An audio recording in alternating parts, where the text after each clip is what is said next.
Indian tourist visa খোলা নিয়ে বেশ সংশয় সৃষ্টি হয়েছে এবং এক প্রকার ধূম্রজাল বা কি বলে কুয়াশা যেটা এটা কিন্তু প্রচুর পরিমাণে হচ্ছে। আর অনেকেই অনেক কিছু ছড়াচ্ছেন, মিথ্যা প্রোপাগান্ডা।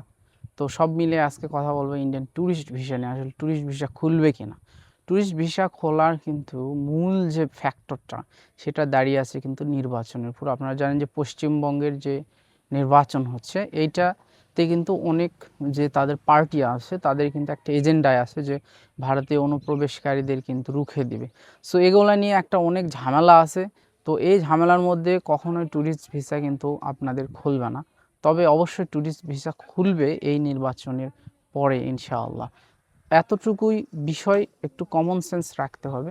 তবে অল্প পরিসরে নয়, বৃহৎ পরিসরে কিন্তু বিজনেস ভিসা এবং যে মেডিকেল ভিসা এটা কিন্তু চালু হয়ে যাবে নিশ্চিত। কারণ এখানের সাথে অনেক কিছু ইন্টারনাল ভারতের ইস্যু আছে যেটা বাংলাদেশ এবং ভারতের সম্পর্কের সাথে অনেক কিছু যায়। তবে ট্যুরিস্ট ভিসাও সম্পর্কের উপর অনেক কিছু প্রভাব ফেলে, তবে সেটা সাময়িকভাবে একটু স্লোলি আগাচ্ছে। তার কারণ বলেছি, নিশ্চয়ই আপনারা বুঝতে পেরেছেন। সো কারো কথায় বিভ্রান্ত হবেন না।